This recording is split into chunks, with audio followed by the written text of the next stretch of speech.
welcome to our garden. Oh, let me drop that. Today is the 11th of February. Got a nice little week away planned for the half-term week with the wife and kids. So there's a few little things that I need to quickly tidy up. I thought, I really do need to make them into a video. So I planted my Gardener's Delight tomatoes on the 11th of January. I'm only doing 5 of them this year, but they are all quite a nice size now.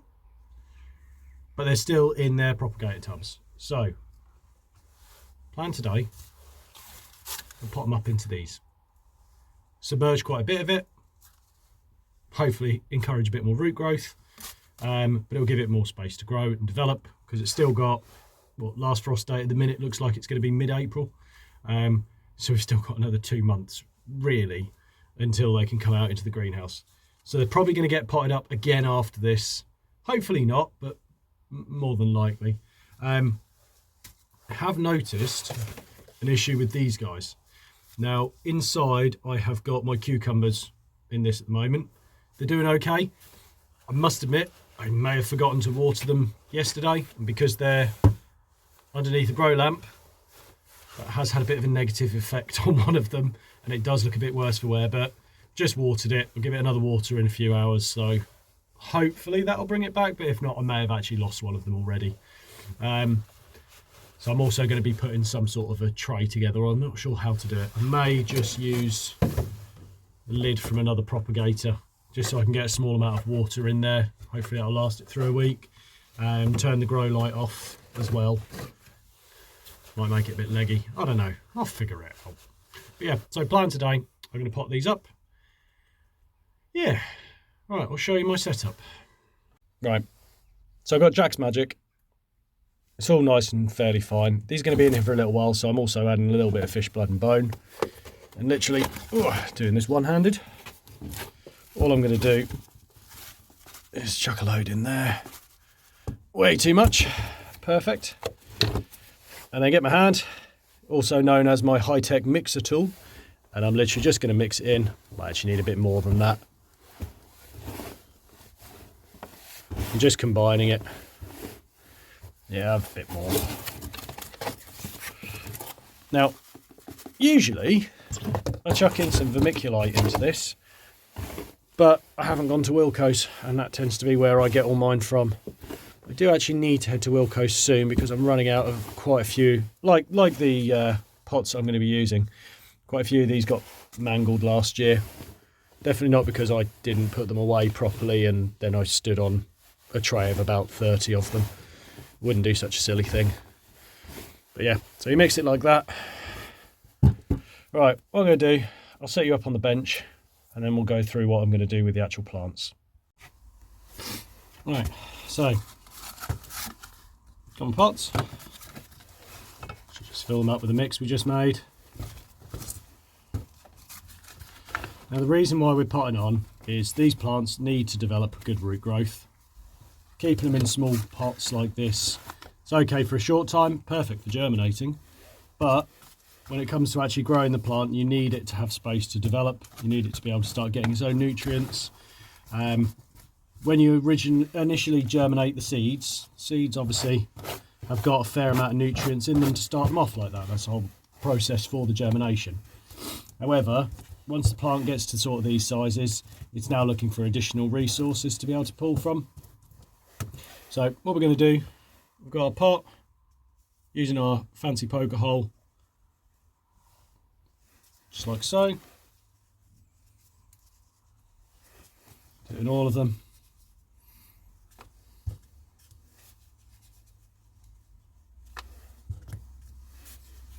Now I did buy a magazine the other day and got myself a nice little pack of seeds, which I was actually quite shocked. I think it's a much cheaper way of getting your seeds.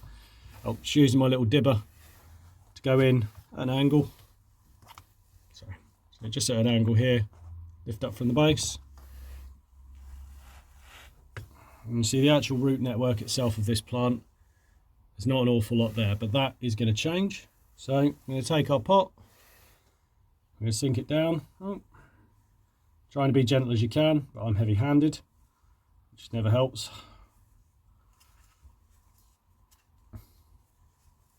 and then pressing it down a bit. We'll backfill some more. Right, well, I'll carry on with these. So I bought a gardening magazine the other day from ye olde Tesco's, and it came with a nice little pack of different seeds. Now, the main reason I wanted it was because I wanted some more melon mulber, and I can't seem to find them in any of my garden centres. I could go online, but when you go online and buy it from places like Amazon, I usually end up with those tiny little packs. You can see the seed network better on that one. They're ever so small at this stage. Yeah, you end up with these tiny little cellophane packs, and it's got a little bit of writing on that seems to always wear off for me. So I quite like getting the actual full packs, if I'm honest. But yeah, I saw that, and there were some tomatoes hidden away in there. I had some last year. I couldn't remember the name. Me and my son kept calling them zombie tomatoes. Like orange skin to them, but they had green stripes. Something you'd think off of a post-apocalyptic zombie sort of scenario. But they were absolutely delicious, and they looked really, really cool. And they got most of my kids eating the tomatoes, which doesn't happen really very often in my household. It's usually just me and the wife that eats them. You see, now I've put them in there. So now all I'm going to do is just add an extra bit of soil, just top her up. Pack her down just a little bit. Don't want too firm a soil, but I do need a little bit of resistance there. This one may have even become too leggy now, unfortunately, but we'll see. Give it a go. I only need 3 of these plants to do well. If I end up with 5, then that's fine. Well, yeah, so they had some, which is brilliant. So the other day I potted a load of those up, and they have now gone through the propagator, and they've all started to come up, which is awesome. So I imagine when I come back from a holiday, I'll be doing this again with those ones. But these ones are a Gardener's Delight. Yeah, Gardener's Delight. Somewhat of a tried and tested one. We never have any issues with Gardener's Delight. We did a few years ago have quite nasty blight in our greenhouse and in our garden. It demolished everything, which is quite sad. Although in going through that, I've now learned how to better deal with it, making sure that everything's nice and clean, understanding how the actual fungus works itself. So hopefully this year, like last year, I won't have as much of an issue. Right, so next thing is to water them. So, normal trusty bowl. I seem to have lost the lid now, so it's not as trusty as it used to be. But yeah, just popping a little depreciation in it. So I have a feeling, yeah, it's going to be somewhat aquaphobic. So I'll have to water this a couple of times, but I'll do this in the greenhouse. And then once I know that there's a good amount of rainwater in all of these, then I will bring them all back inside. As I say, I think what I'm going to do is put them in one of those trays. That way I can keep a bit of moisture in the tray itself, so that'll hopefully last the plants for the week. Without the grow light, it should hopefully cause it to not grow as fast, obviously, but that'll also mean it won't need as much nutrients. But yeah, there we go. So they'll all carry on in the greenhouse. Well, not the greenhouse, sorry, they'll all carry on. It's in my lounge, actually. That's where I've been putting them at the minute. Got a little bookshelf that I've got some lights on it. But these probably end up on the windowsill to make life a little bit easier because they're going to be a lot bigger now. But yeah, as I say, it was only a quick video today. Everything's starting to move a bit quicker. Really need to get those garlics in. So I've almost finished sorting all the beds out now.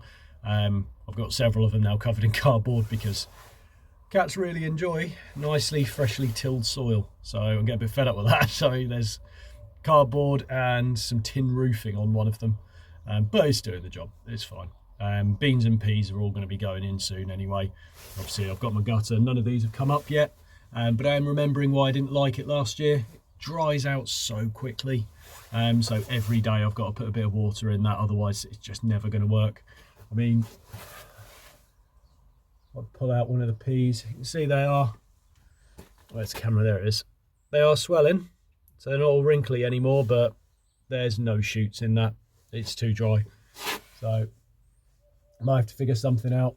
Maybe make a little bit of a watering system with some fish tank hose and a bottle of water.